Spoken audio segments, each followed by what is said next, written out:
예, 함께 말씀 보실 때 사도행전 18장 12절부터 17절까지 말씀 함께 보시겠습니다. 은혜로만 사는 세상을 여러분들이 알고 계신지 묻는 그런 시간입니다. 사도행전 18장 12절에서 17절까지의 말씀, 우리 찾으셨으면 제가 12절부터 먼저 읽겠습니다. 갈리오가 아가야 총독되었을 때에 유대인이 일제히 일어나 바울을 대적하여 법정으로 데리고 가서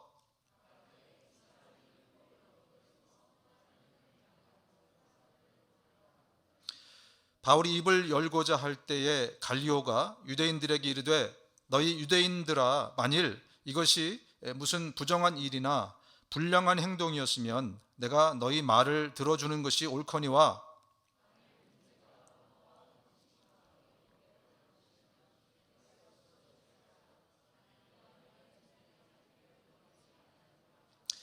그들을 법정에서 쫓아내니 모든 사람이 회당장 소스데네를 잡아 법정 앞에서 때리되 갈리오가 이 일을 상관하지 아니하니라. 아멘. 이제 2022년이 며칠 남았는지 혹시 세보셨습니까? 19일 남았어요. 3주도 채 남지 않으면 또 새해가 이제 다가오게 되어 있습니다. 참 세월이 빠르고, 그리고 세상은 갈수록 더 빨리빨리 그렇게 변화가 되는 것 같습니다. 말씀을 준비하면서 그런 생각을, 그런 상상을 한번 제가 해봤는데, 앞으로 50년 뒤에 아기가 태어나면 이 아이는 어떤 환경에서 자라게 될까? 한번 생각해 보신 적 있으신지 모르겠어요. 일단 이 아이가 태어나면 이제는 그 친정 엄마가 와가지고 뭐 이렇게 산바라지를 하기보다는 50년 뒤에는 AI가, 인간하고 똑같이 생긴 AI가 산바라지를 하지 않겠는가. 그리고 이 AI가 이 어린아이에게 젖을 이제 먹이겠죠. 그래서 어떻게 해서 뭐 이 AI 속에다가 우유를 집어넣어가지고, 그죠, 젖을 집어넣어가지고 엄마처럼 아마 이렇게 달래면서, 그죠. 그리고 막 애가 막 울고 그러면 얼레고 달래고 AI가 거의 엄마하고 똑같은 음성을 또 집어넣어가지고 이 아이를 이렇게, 그죠, 하겠죠. 달래고 기저귀도 갈아주고. 만약에 이 아이가 그렇게 크면은 누구에게 더 애정을 갖게 될까요? AI에게 애정을 갖게 될까요? 아니면 자기 친엄마에게 애정을 더 갖게 될까? 또 이 아이가 조금 자랍니다. 유치원을 가게 되겠죠, 그죠? 그럼 아마 그때가 되면 AI가 가정교사를 할 것 같아요.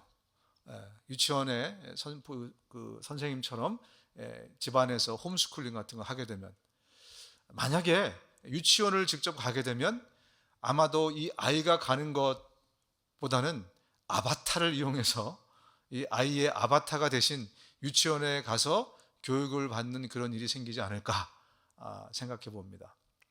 또 얘가 더 컸어요. 이제 막 축구도 하고 야구도 할 텐데, 그럼 지금은 직접 나가서 뛰지만 그때가 되면 어떻게 되겠어요? 지금도 애들이 게임을 그렇게 많이 하는데 자기가 직접 뛰는 것보다 아바타가 대신 뛰게 하거나, 아니면 여기다 뭘 이렇게 장착해가지고 집에서 막 뛰는 거예요, 그죠? 그러면 가상 공간에서 게임이 벌어지고, 아주 뭐 세상이 그렇게 막 변하게 되지 않을까. 적어도 50년 뒤에는, 50년 뒤면 저는 아마 살아 있을 수 있습니다.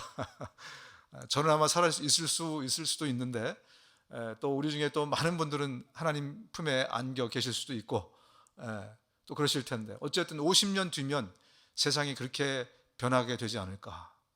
그러면 이 아이가 갖고 있는 정체성들, 생각들이 지금하고는 굉장히 다를 것 같습니다. 그렇죠?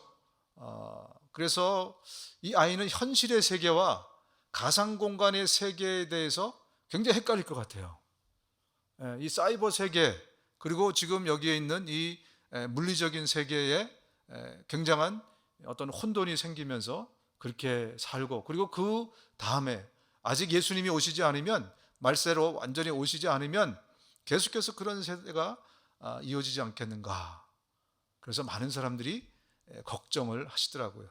앞으로 세상은 어떻게 될 것인가. 그런데 저는 걱정이 안 되더라고요. 말씀을 준비하다 보니까 걱정이 안 되더라고요. 왜냐하면 사실 우리가 지금 이 현실 세계라고 살아가는 이 세상도, 이 물리적인 세상도 사실은 본질적인 세계가 아닙니다. 성경은 사실 이 내 육체라고, 이게 나인 줄 알고, 이 껍데기가 나인 줄 알고 우리는 살아가고 있지만, 성경은 이거는 껍데기이지 이거는 진짜 내가 아니라고 말씀해 주고 있어요. 진짜 나는, 내 본질은 이게 아니고 나의 영혼입니다. 진짜 세상, 리얼리티는 이 세상의 물리적인 세상, 우리가 지금 눈 뜨고 보고 만지는 이 세상이 아니고 영원한 세상, 우리의 하나님의 은혜 가운데 펼쳐지는 그 영원한 세상이 우리의 진짜 세상이라는 거죠. 그래서 예수님이 이 땅에 오시면 이 물리적인 세상은 다 불에 타서 녹아서 없어질 거라고 성경은 말합니다. 우리의 육체도, 이 껍데기도 죽으면 흙으로 돌아가서 없어지고, 나의 본질이 새로운 육신을 입고 영원한 세상에서 하나님과 함께 살게 될 거라고 성경은 말씀하고 있어요. 이 얘기를 처음 들어본 분들은 쇼킹할 수도 있습니다. 아니, 정말 그렇단 말이야. 예전에는 영혼의 세계, 영원한 세계에 대해서 굉장히 거부감들이 많았어요. 근데 지금 제가 어릴 때만 해도 거부감들이 많았는데, 지금은 뭐 영화나 뭐 여러 가지 뭐 뉴에이지 뭐 이런 것들이 같이 막 이렇게 일어나면서 우리가 육체가 죽으면 끝이 아니구나, 이것에 대해서 많이들 공감을 하는 그런 시대가 된 것 같아요. 그렇습니다. 우리 육체는 끝이 아니에요. 이 삶은, 목숨은 끝이 아닙니다. 이것은 잠시 동안, 길면은 100년 동안 이 땅에 있다가 이것은 사라지고, 우리의 진짜 본질인 영혼, 나의 진짜 권태산이 이게 아니고, 진짜 권태산은 나의 영혼입니다. 이 영혼이 하나님과 함께 영원한 세상을, 영원한 곳에서 영원히 살게 되는 것, 그게 바로 성경이 우리에게 말씀해 주는 겁니다. 예수 믿는다는 것은요, 그래서 그냥 종교 하나를 내가 어답트 하는 게 아니에요. 나는 무종교였는데 기독교로 종교 하나를 내가 어답트 하겠다가 아니고, 이제 이 세상, 물리적인 세상이 다인 줄 알았는데, 이게 진짜 난 줄 알았는데 그게 아니구나 라는 것을 깨닫고 영원한 세계 안으로 들어오는 것, 이것을 예수 믿는다고 말합니다.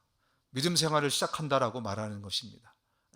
오늘 그 부분에 대해서 우리가 다시 한번 오늘 본문 말씀을 통해서 좀 살펴보려고 합니다.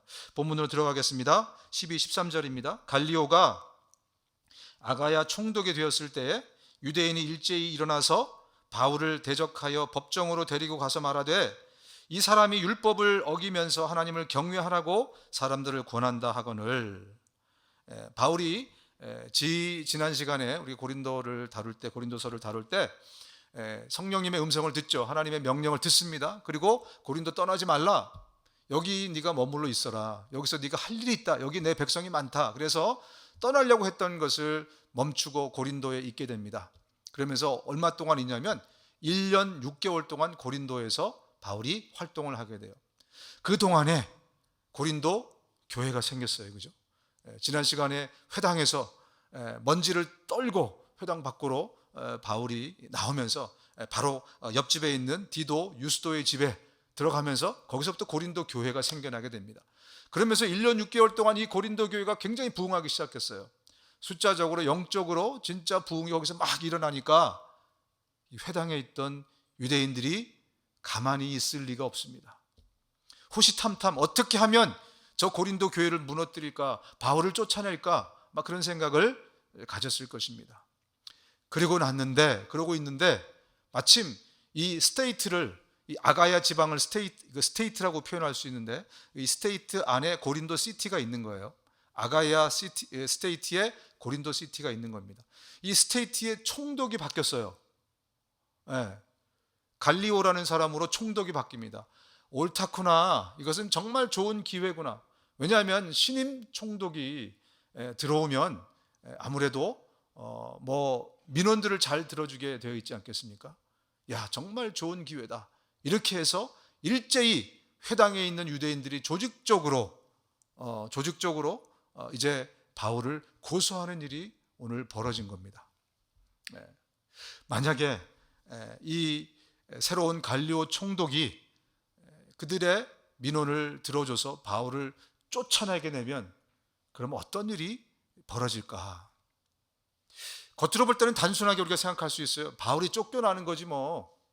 그렇게만 생각할 수 있지만 사실은요, 그 뒤를 보면 아주 무시무시한 영적인 어떤 사탄의 준비가, 계략이, 음모가 거기에 있었습니다. 지금 바울이 쫓겨나게 되면 당장 고린도 교회가 무너지게 돼 있어요. 이제 1년 6개월 동안 이제 거의 1년 6개월 끄트머리에 왔는데 고린도 교회가 짱짱하게 지금 서가고 있는데 바울이 쫓겨나게 되면서 바울이 하는 모든 것을 불법으로 만약에 신임 총독이 그렇게 도장을 찍게 되면 더 이상 전도를 할 수 없습니다. 더 이상 고린도 교회는 존재할 수 없고 뿐만 아니라 앞으로 복음을 전할 수 없는 어마어마한 사탄의 계략이 거기 들어있는 겁니다. 여러분, 우리는 이 물리적인 세상을 우리가 보고 살아가기 때문에 우리가 영적인 세상을 동시에 살아간다는 것을 잊고 지낼 때가 너무 많아요. 사실 우리는요, 모든 인간은 단순히 이 물리적인 세상을 살아가는 사람들이 아닙니다. 영적인 세상을 동시에 살아가는 거예요. 그런데 그것을 알지 못하기 때문에 우리는 눈에 보이는 것, 만질 수 있는 것에만 신경 쓰고 포커스를 하고 살아갑니다. 오늘 이 본문에도 보면 단순히 바울이 쫓겨나는 것이 아니에요. 영적 존재가 그 악한 영이 뒤에서 이 모든 사람을 조종하고 있었다는 거예요. 영적인 세계를 동시에 살아가고 있었다는 겁니다. 여기뿐만이 아니라 요한계시록이라는 성경에 보면 서머나 교회에 대해서 예수님이 말씀을 하시는데 이런 구절이 있어요. 뭐라고 말씀하시냐면 자칭 유대 사람이라는 자들에게서 네가 비방을 당하고 있는 것도 나는 알고 있다. 그러나 사실 그들은 유대 사람이 아니라 사탄의 무리다. 사실 그 유대 사람들이 또 이 서머나 교회도 괴롭히고 있는데 겉으로 볼 땐 유대 사람인 것 같지만 사실 이 교회를 무너뜨리려고 괴롭히는 것은 유대 사람들이 아니라 그 뒤에 조종하는 사탄들이다. 사탄의 무리들이다 라고 말씀을 하고 있는 겁니다. 영적 존재가 그 뒤에서 움직여가고 있다는 거죠. 여러분, 우리가 한 해를 살아오면서 2021년을 지금 거의 보내게 됐는데 그동안 우리가 한 해 동안의 물리적인 세상의 일들, 우리 만질 수 있고 보는 것들에 우리 모든 신경과 에너지를 집중해서 살았다면, 그렇다면 오늘 여러분 설교를 잘 들으시기 바랍니다. 여러분, 그 세상은 진짜 세상이 아니에요. 우리의 진짜 세상은 보이지 않지만 이 영혼의 세상이 함께 돌아가고 있습니다. 거기에는 늘 이 악한 존재들의 사탄의 이 괴괴들이 자리 잡고 있어요. 어떻게 하면 교회를 무너뜨릴까? 어떻게 하면 우리의 신앙을, 믿음을 무너뜨리고 우리의 인생을 망가뜨릴까? 이런 영적인 존재들이 활동하고 있다는 것입니다.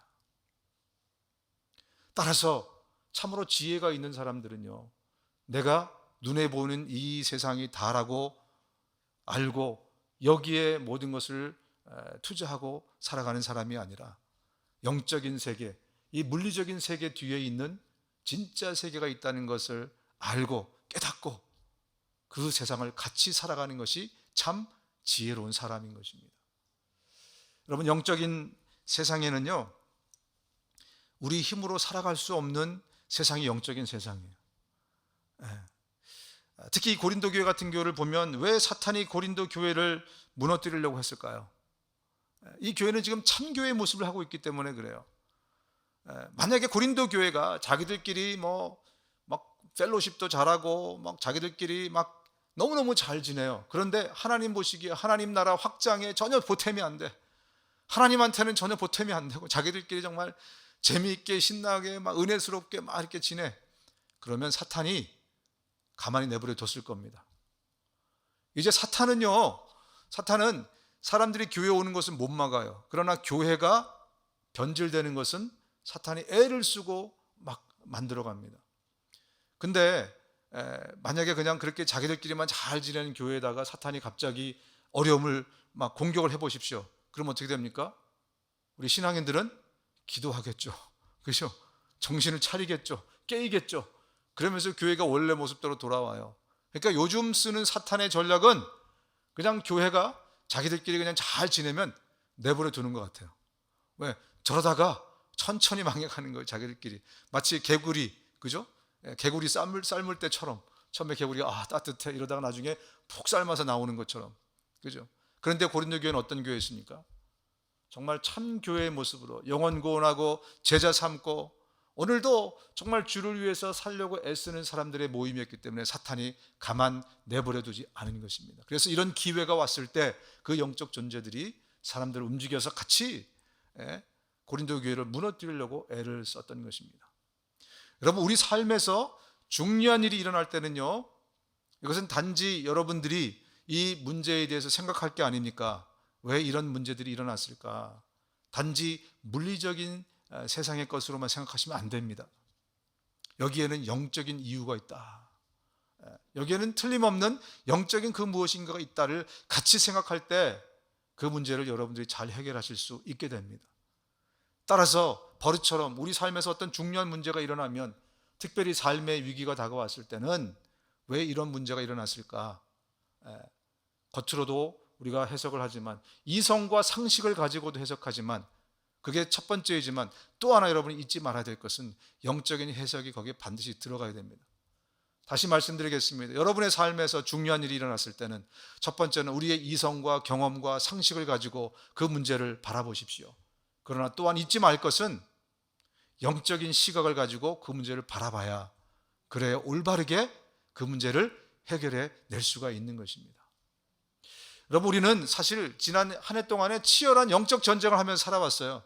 내가 느낄 수 없어서, 여러분들이 이렇게 피부로 느낄 수 없어서 그냥 지나온 것 같은데 사실은 치열한 영적 전쟁 가운데 살아왔어요. 그래서 내 삶이 정말 평안했다, 2021년 한 해 동안에 난 정말 잘 살았다 하면 손 들어보세요. 나는 아무런 문제도 없고 정말 평안했다. 너무나 감사한 일입니다. 너무 좋은 일이에요. 그러나 한편으로 보면 사탄이 손대지 않아도 될 그런 삶이었는지도 모릅니다. 무슨 얘기인지 이해가 되시겠어요? 그죠? 내가 한 해 동안 정말 2021년 지금 말미에 한 해를 돌아보니까 내 삶은 너무나 평안했어. 그냥 잘 지내와서 정말 축하드릴 일이지만, 한편으로 우리가 생각해 봐야 될 것은 어쩌면 꼭 그렇지 않을 수도 있지만 사탄이 굳이 나를 건드리지 않아도 될 만큼 그런 영적인 삶이 아니라 그냥 이 땅에서 충실히 이 물리적인 세계에서 나의 육신의 행복과 기쁨을 위해서 살아왔는지도 모릅니다. 그런데 반대로 만일 내 삶에 정말 굴곡이 많았다, 그러면 어쩌면 내 죄 때문일 수도 있지만, 또 많은 경우에는요, 내가 정말 영적으로 살아보려고, 믿음으로 살아보려고, 예수 잘 믿어보려고 애쓴 그런 사람은요, 사탄이 가만두지 않습니다. 그래서 그것 때문에 많은 고통과 어려움을 겪었는지도 몰라요.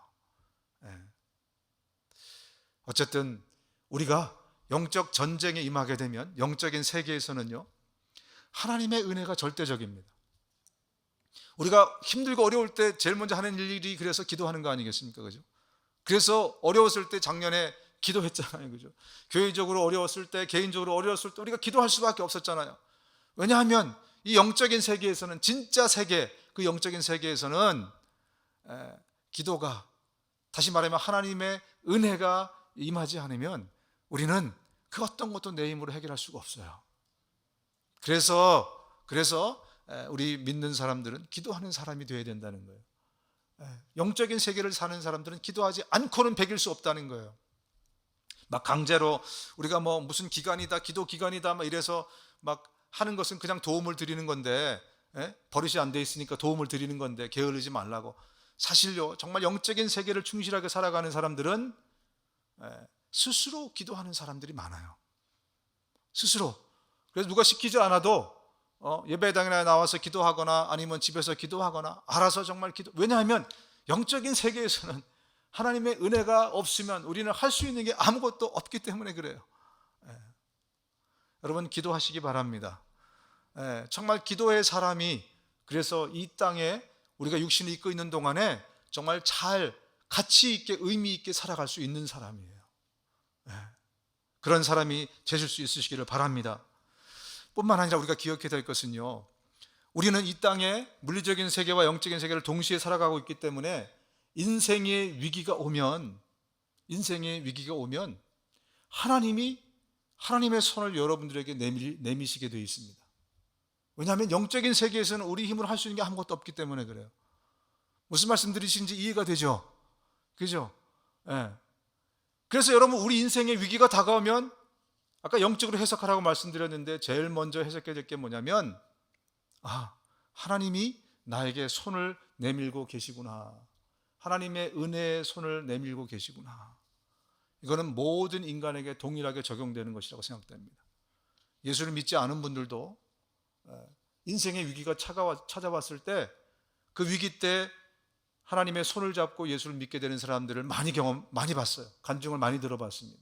그런 것을 보면 예수를 믿는 사람이나 그렇지 않은 모든 사람에게 인생의 위기는 많은 경우에 영적으로 보면 하나님의 손을 잡을 수 있는 기회입니다.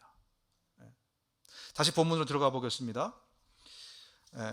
14절 16절인데요. 바울이 입을 열고자 할 때 갈리오가 유대인들에게 이르되 너희 유대인들아, 만일 이것이 무슨 부정한 일이나 불량한 행동이었으면 내가 너희 말을 들어주는 것이 옳거니와, 만일 문제가 언어와 명칭과 또 너희 법에 관한 것이면 너희가 스스로 처리하라. 나는 이러한 일에 재판장이 되기를 원치 아니하노라 하고 그들을 법정에서 쫓아내니. 오늘 본문을 읽어보면 아주 본문을 드라마틱하게 잘 이렇게 묘사를 하고 있다는 것을 우리가 알게 됩니다. 갈리오가 신임 총독이 이 사람들이 지금 고소를 해오자마자 법정에 서서 제일 먼저 한 게 뭐냐면 고소를 취하한 일이었어요. 지금 성경을 보면 바울이 지금 막 말을 하려고 할 때 스탑, 변론 자체를 못하게 만듭니다. 그러고 나서 이 법정을 지금 해산해 버렸어요. 그러면서 말하기를, 이게 만약에 범법 행위라면 내가 재판을 열겠지만, 범법 행위가 아니라 유대인들 너희들 간의 종교적인 어떤 일 가지고 이렇게 할 바에 나는 재판장이 되지 않겠다. 나가. 그래서 바울의 입을 딱 막고 그 다음에 확 쫓아냈다. 그 얘기가 지금 제가 읽어드린 본문의 내용입니다. 여러분, 왜 갈리오가 이렇게 급하게 나서서 그들의 민원을 들어주면 앞으로 관계가 더 좋아질 거 아니에요. 신임 총독인데. 그럼 앞으로 자기가 이 정치적인 일들을 해나갈 때 얼마나 편하겠습니까? 그런데 왜 갑자기 이 일을 막았을까? 갈리오가 누구냐면요, 네로 황제 아시죠? 네로 황제의 그 가정교사가 있어요. 튜러, 세네카라는 사람인데 세네카의 형으로 알려져 있습니다. 지금 현재는 글라우디오가 황제예요. 근데 곧 글라우디오와 양아들인 네로가 황제가 됩니다. 좀 있다가. 근데 지금 현재는 글라우디오 황제 때인데, 어쨌든 지금 이 세네카라는 사람이 나중에 그 권력의 핵심에 같이 서게 되죠. 그 튜터였으니까 네로의. 근데 그 형이었던 갈리오는 지금 네로가 황제가 되기 전부터 엄청난 야망을 가지고 정치적인 어떤 그 자기 입지를 다지기 위해서 애쓰고 노력하던 사람입니다. 당연하죠. 왜냐하면 이 세상에 보이는 게 물리적인 세계가 다로 알고 있는 사람은 이 땅에서 권력을 갖고 힘을 얻고 행복하게 되는데 그것만큼 필요한 게 어디 있겠습니까? 그러니까 자기의 모든 것을 다해서 그것을 얻으려고 애쓰는 사람이 바로 이 갈리오였어요. 1905년에 그리스의 그 델포이라는 도시에서 비석 하나가 발견이 됩니다.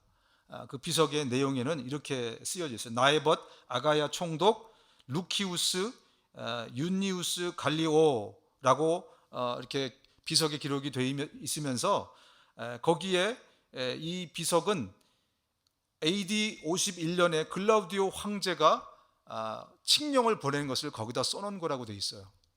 그러면서 갈리오라는 총독이 AD 51년부터 52년까지 이 빌립보의 아가야 지역의 총독으로 되어 있다는 것이 기록이 되어 있어요.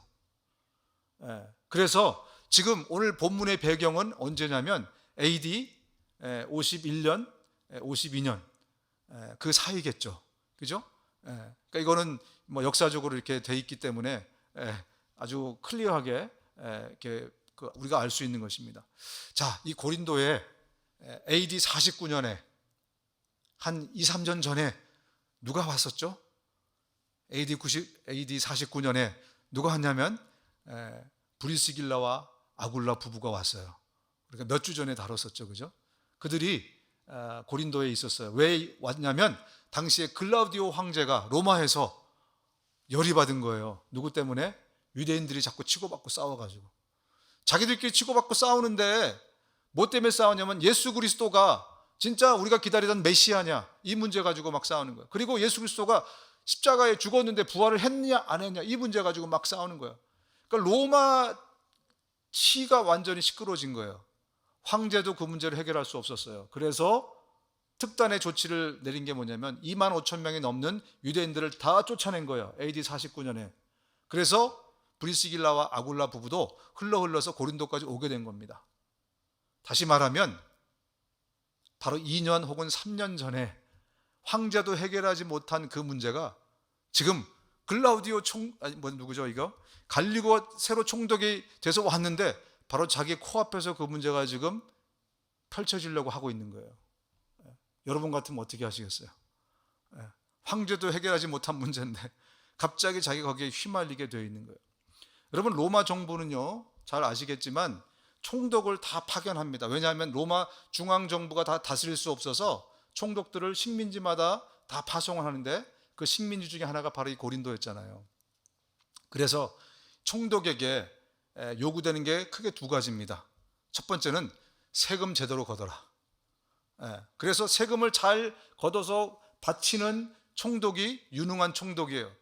유능한 총독으로 인정받으면 중앙정부로 다시 복귀하게 됩니다. 또 한 가지가 뭐겠어요? 문제를 일어나지 못하도록 평화롭게 그 도시를 만들어라. 그래서 신임 총독들은 늘 길을 세우고 그 도시에서 어떤 큰 문제가 일어나서 이게 로마 정부까지 보고가 되지 않도록 하는 게 가장 큰 자기들의 이슈예요. 그래서 문제거리를 만들지 않습니다. 그래서 지금 갈리오는 딱 보니까 2, 3년 전에 자기가 로마에 있을 때 경험했던 그게 또 일어나려고 하는 거예요.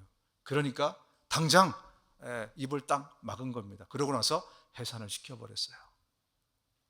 그런데 말입니다, 우리가 이것을 영적으로 보면 지금 갈리오는 정말 자기 인생에서 너무나 중요한 영적인 기회를, 하나님이 내미신 손길을 붙잡지 못했다는 것을 우리가 알 수 있습니다.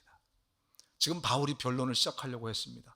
본문을 읽어보면 변론을 막 시작하려고 했을 때 그러면서 딱 입을 막았다 이렇게 되어 있는 거거든요.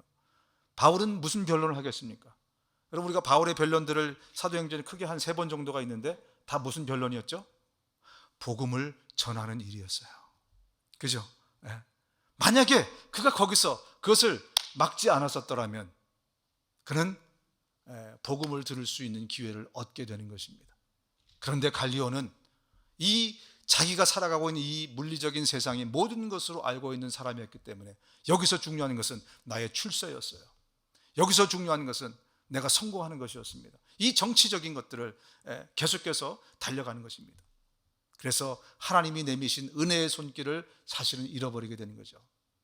그리고 갈리오는 그가 꿈꾸고 그가 생각하고 계획했던 대로 이제 창창대로를 달려가게 됩니다. 그래서 정치적으로 아주 입지를 굳건하게 해가지고요, 그 AD 53년에 바로 중앙정부로 다시 복귀를 하게 됩니다.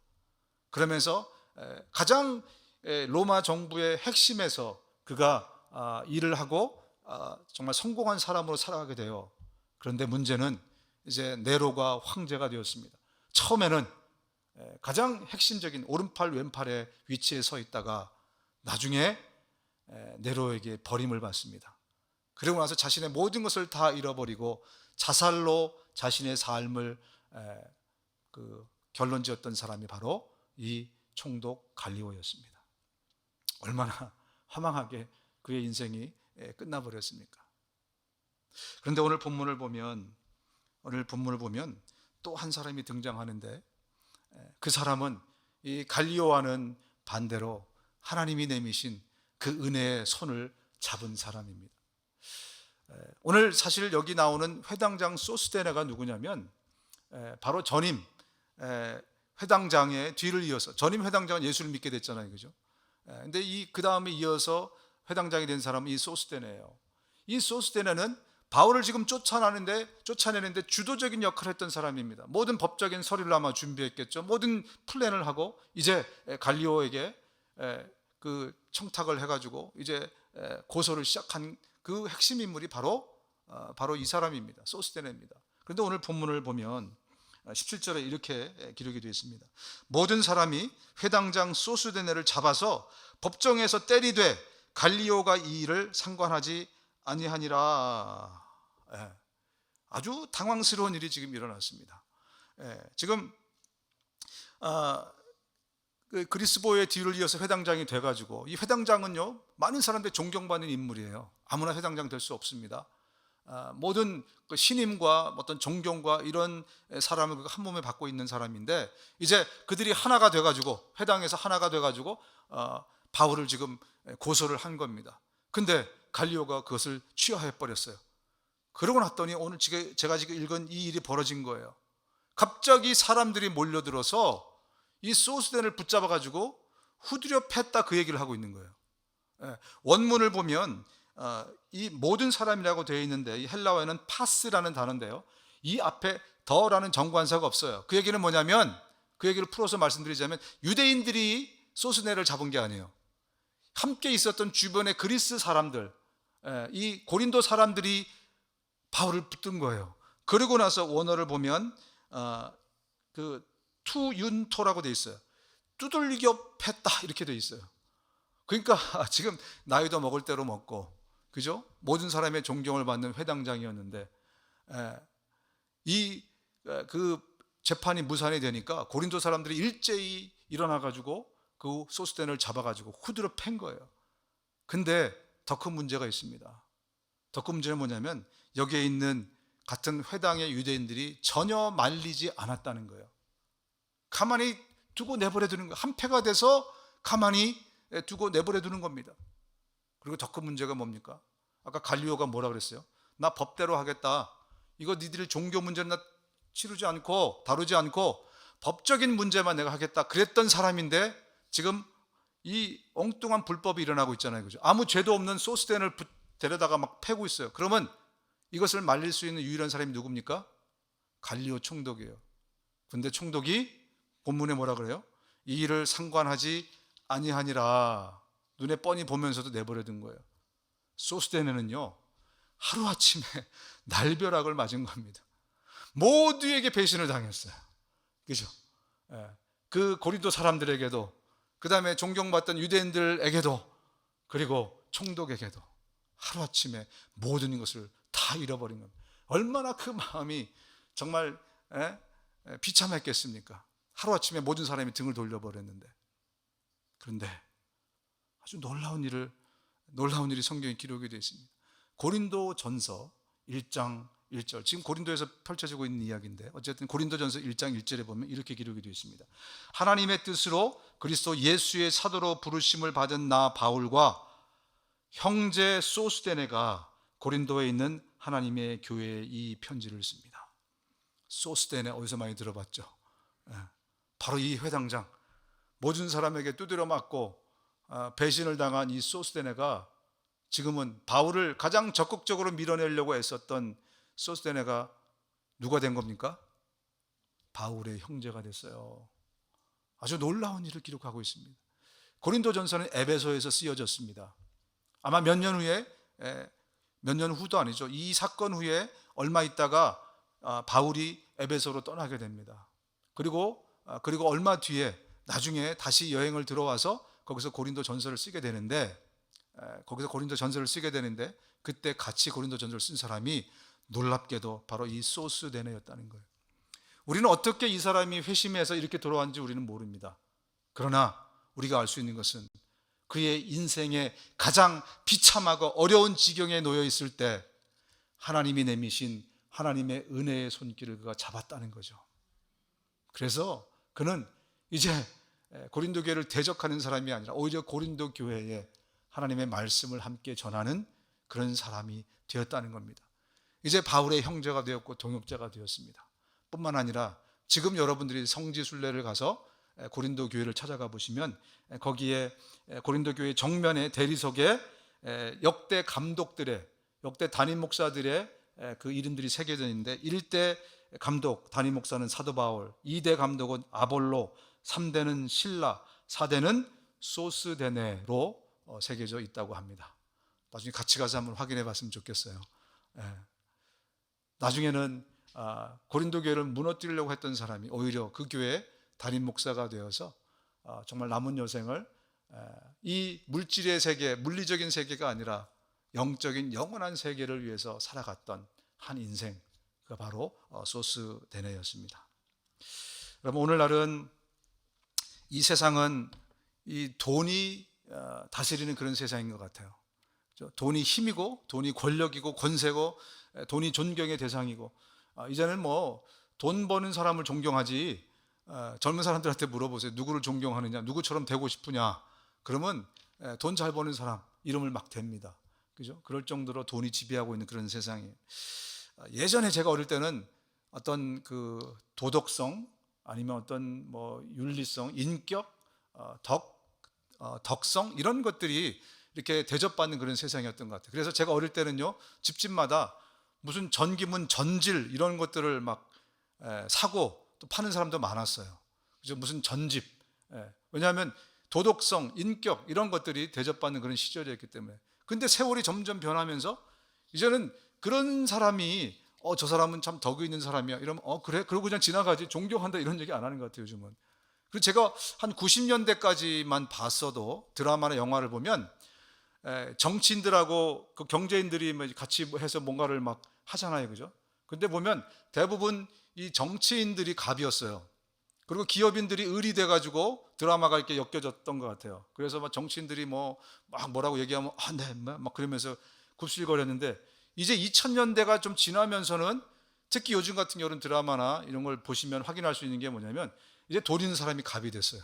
정치인들이 그 밑에 수하가 돼가지고 이제는 국회의원들이 쩔쩔매면서 기업인들한테 막 형님 그러고 그렇게 되는 그런 세상이 된 걸 보면, 이제는 정말 돈이 이 세상의 모든 것들의 가치를 매기고 힘이고 권위고 능력이고, 그래서 우리가 이 총독 갈리오처럼 지금도 여전히 내 행복과 나의 이 땅에서 물리적인 세계가 다인 줄 알고 있는 사람들은 그것을 얻기 위해서 정말 고군분투하는 것 같아요.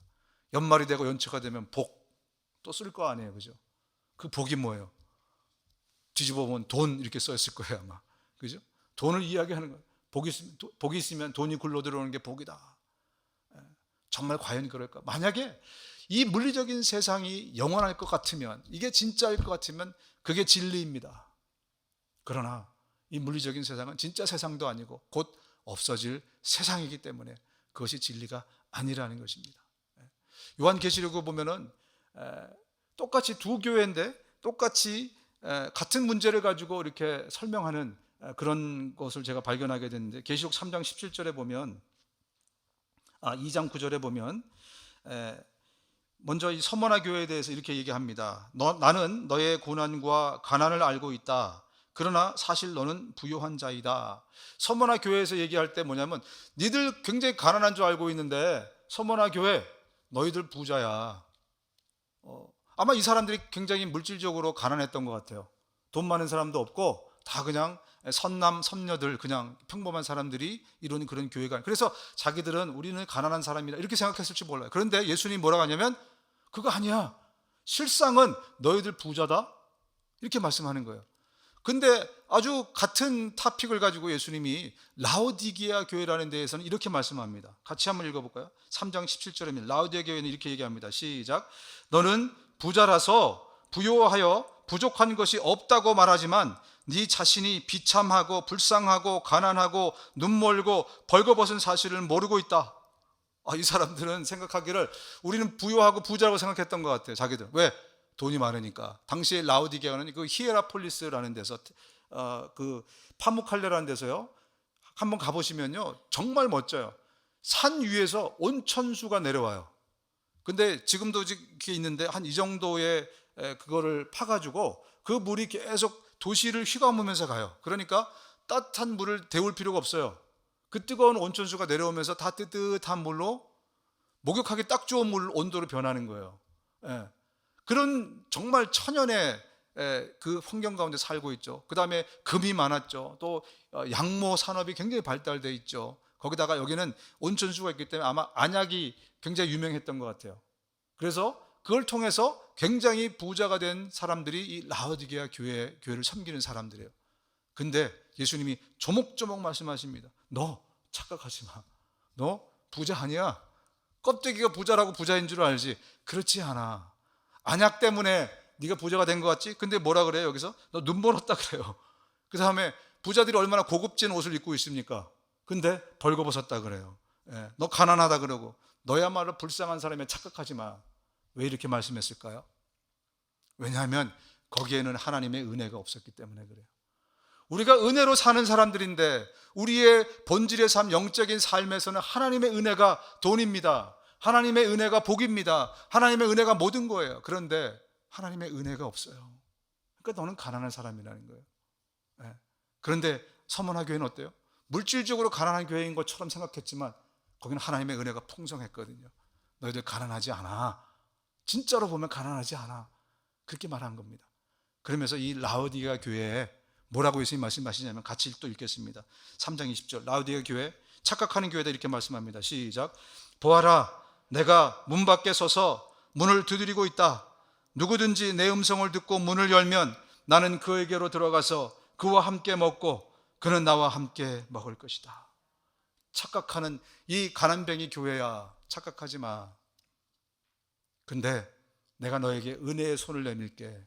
지금 내가 밖에 서서 너희 교회 밖에 서서 문을 두드리고 있어. 네 인생 밖에 서서 네 마음의 문을 두드리고 있어.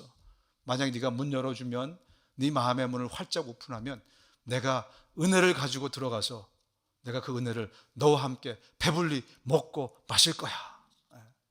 문을 열지 않으련 라오디게아 교회 착각하고 있는 교회 하나님의 은혜가 없는데도 불구하고 돈 좀 있다고 좀 잘 살고 있다고 착각하고 있는 이 교회에다가 주님이 하나님의 은혜의 손길을 내미신 것입니다.